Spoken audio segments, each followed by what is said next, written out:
সুপ্রিয় দর্শক মণ্ডলী, আসসালামু আলাইকুম। আজকে আমি আপনার সাথে শেয়ার করব তেল ছাড়া জলপাইয়ের চাটনি।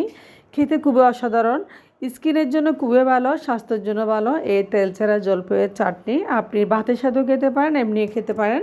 তো রেসিপিটা শেয়ার করার জন্য আমি চলে যাচ্ছি। তো এখানে জলপাই নিয়েছি। জলপাইগুলো আসলে একটু কালচে কালার হয়ে গেছে, কিন্তু খুবই ফ্রেশ, গাছ থেকে পাড়া হয়েছে এরকম জলপাইগুলা।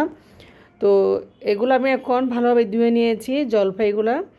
তো ধুয়ে নিয়ে ভালোভাবে এখন পরিষ্কার পানিতে আমি হালকা করে একটু সিদ্ধ করে নেব। তো জলপাইগুলো আসলে আপনারা দেখতে পাচ্ছেন জলপাইয়ের তেলটাকে। তো আমাদের নবী করিম সাল্লাল্লাহু আলাইহি সাল্লাম বলেছেন বেশি বেশি করে অলিভ খেতে বা জলপাই খেতে। তো জলপাই দিয়েছি আমি এদিকে লবণ দিয়ে একেবারে আমি সিদ্ধ করে নেব, যাতে পরবর্তী লবণ দিতে না হয়।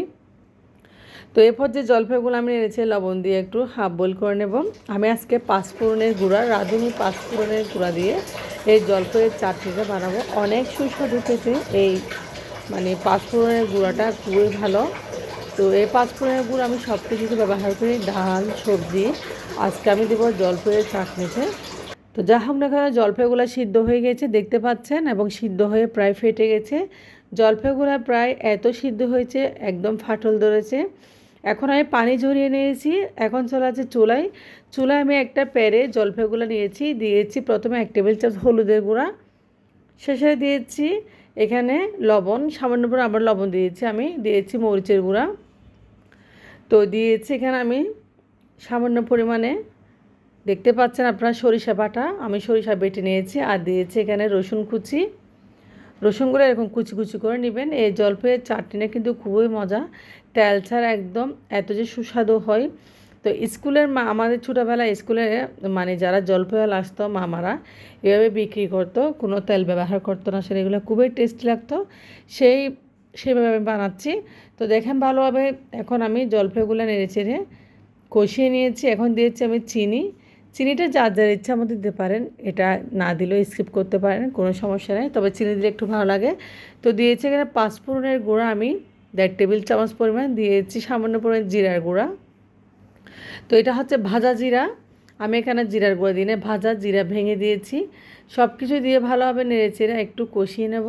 এখানে সামান্য পরিমাণ জলপাই থেকে পানি বের হয়েছে, এই পানিগুলোর মধ্য দিয়ে জলপাইগুলোর আচার হয়ে যাবে।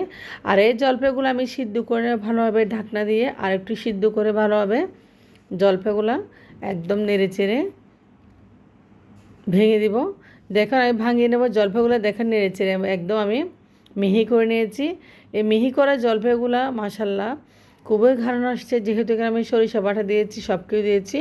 এখন দিয়েছি আমি এখানে মরিচ, আমি এখানে ভাজা মরিচ দিয়েছি, দেখেন শুকনা মরিচ ভেজে নিয়েছি, ভেজে একটু পাটায় একটু গুঁড়া করে নিয়েছি। এখন দিয়েছি সামান্য পরিমাণে শুকনা মরিচের গুঁড়া।